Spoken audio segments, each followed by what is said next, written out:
ज़ैनब बिन्ते मोहम्मद उनका विषय। आका बार बार आसमान की तरफ देखते थे और रोते, देखते थे और रोते। साहबा ने कहा आका बहुत रो रहे हैं आप अपनी बेटी के विषय। फरमाया हाँ मेरी बेटी बहुत कमजोर है ना, मैं सोचता हूँ कि इसको कब्र दबाएगी मेरी कमजोर बेटी। आका फरमाया भाइयों शायरी की दुनिया और है हकीकत की दुनिया। मैं कोई गढ़ के बात नहीं कर रहा हूँ, मैं आपसे सिर्फ इतना कहता हूँ इमाम सुयूती के शरूह सुदूर का उतना बाप पढ़ लो आंखें खुल जाए, मैं वहीं से पेश कर लूँ। हवाला मैं दे रहा हूँ, घर जाके उठा के नेट पे सर्च कर लें। अल्लामा फैज़ अहमद उवैसी अलैहि रहमान उसका तर्जुमा किया उर्दू ज़बान में, हिंदी में भी मौजूद है, जरा जाके देख लेना। आका अपनी बेटी हुजूर की शहजादी, आका फरमाते मेरी बेटी ज़ैनब मेरी बड़ी नेक बेटी है। आका फरमाते बहुत कमजोर है, जब इसको कब्र दबाएगी तो इसका क्या बनेगा। फिर मेरे आका रोते हुए कहते हैं मेरी इस बेटी ज़ैनब को भी कब्र ने दबाया, इसको भी कब्र ने। और आका फरमाते हैं जब ज़ैनब को कब्र दबा रही थी तो आवाज जो आ रही थी कब्र के दबाने की, इंसान और जिन्नात के अलावा सारी मखलूक उसको सुन रही थी।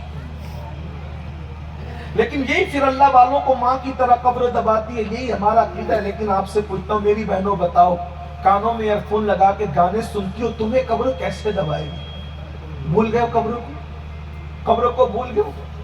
मर्दों से बात करती हो हंस हंस के खिलखिला खिलखिला, तुम भूल गई चचाजाद बेटे से, चचा के बेटे से, चचाजाद भाई से पर्दा करना फर्ज, मामूजाद भाई से पर्दा करना फर्ज, खालाजाद भाई से पर्दा करना फर्ज, खाला के बेटे से ही पर्दा करना, देवर से भी पर्दा करना फर्ज है, पीर से भी पर्दा करना फर्ज है, मस्जिद के इमाम से भी पर्दा करना फर्ज है। आज औरतें इतनी बेबाक हुई कि अजनबी मर्दों से खिलखिला के बातें कर। आका फरमाते हैं जो औरत सिर्फ खुशबू लगा के घर से निकले कि उसकी खुशबू मर्दों की नाक में पहुंचे, ऐसी औरतें कयामत के दिन जानिया औरतों की हैसियत से उठाई जाए, ज़िनाकार औरतों की हैसियत से ऐसी औरतें। सोचो तो सही, जो मजहब तुम्हें मस्जिद जाने की इजाजत नहीं देता, उस मजहब की मानने वाली औरतें ब्यूटी पार्लर तक जा रही। और हमें क्या हो गया, हमें क्या हो गया, हमारा मजहब, आज हम मजहब से दूर हो गए। सोचो मरना है, हमने दर्जनों मैयतों को अपने हाथों से दफन करते हुए देखा है, दर्जनों, हमें भी मरना है। सोचो जब कब्र दबाएगी क्या, एक नेक बंदा अल्लाह का वलियों से भी बुलंद मर्तबा बंदा सैयदुल अंसार लाशऊरी तौर पर पेशाब के छींटों से न बचे तो कब्र यूं दबा रही है।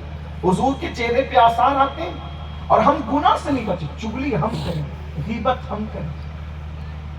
शादियों का हाल देख लो, शादियों के नाम पे पाप मुसलमान कितना कर रहा है। डीजे तो छोटी सी बात होगी, हमारे जराइम के मुकाबले में अब डीजे छोटी सी, ये भी जुर्म है, डीजे भी जुर्म है। लेकिन ये लोगों के नजदीक अब डीजे से भी जी नहीं भरता लोग, अब तो नचारे लाकर। मेहंदी की रस्में हैं, हल्दी की रस्में हैं, मुशरिकाना रसूमात हैं। बताओ कभी रसूलुल्लाह के घर की शादी देखी, कलमा नबी का पढ़ते हो, नबी के घर के मुताबिक शादी नहीं करते, मुशरिकों के मुताबिक शादी करते हो। किससे दिल का रिश्ता जोड़ रखा है। और जिस शादी में म्यूजिक ना हो, गाने बाजे ना हो, तमाशे ना हो, उस शादी का मजाक उड़ाते हो ये कहकर कि शादी हो रही है कि मैयत हो रही है। और मैं लोगों से कहता हूं मेरे भाइयों, अगर अल्लाह रसूल की खुशी आपको चाहिए और अपनी कब्र को जन्नत के बागों में से बाहर देखना है तो ये झूठी अवाम की फिक्र मत करो। कौन तारीफ करेगा, कौन तौहीद करेगा, पब्लिक की जबान की फिक्र छोड़ दो, अल्लाह उसके रसूल को राजी करने की फिक्र करो। क्योंकि जन्नत हमें इन झूठी पब्लिक से नहीं लेना, जन्नत तो हमें अल्लाह से लेना है, उसके रसूल से लेना है। सुभान अल्लाह, सुभान अल्लाह।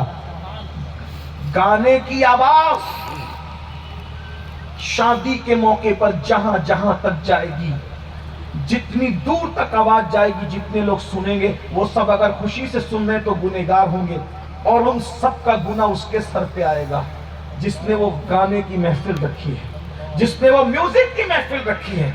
और याद रखना جب اللہ کی نافرمانی کرو گے تو تباہی کے لیے تیار ہو جاؤ۔ جب یہ آیت نازل ہوئی وما اصابکم من مصیبت فبما کسبت ایدیکم، کہ تم پر جو مصیبت آتی ہے وہ تمہارے برے اعمال کی وجہ سے آتی ہے، تو اللہ کے رسول نے یہاں تک فرمایا تمہیں جو کھجلی آتی ہے نا وہ بھی گناہ کی وجہ سے آتی ہے، آنکھیں جو پھڑکتی ہے وہ گناہ کی وجہ سے پھڑکتی ہے، ٹھوکر بھی لگتی ہے تو گناہ کی وجہ سے لگتی ہے، چراغ بھی بجھتا ہے تو گناہ کی وجہ سے بجھتا ہے۔ آپ مجھے بتائیں دل بے قرار اور بے چین بھی ہوتا ہے تو گناہ کی وجہ سے ہوتا ہے۔ اب بات سمجھ میں آئی؟ اگر اس کی طرف ہم جائیں حدیث میں غور کریں، آقا فرما رہے کھجلی بھی آتی ہے تو گناہ کی وجہ سے، اس کا مطلب یہ ہے اگر ہم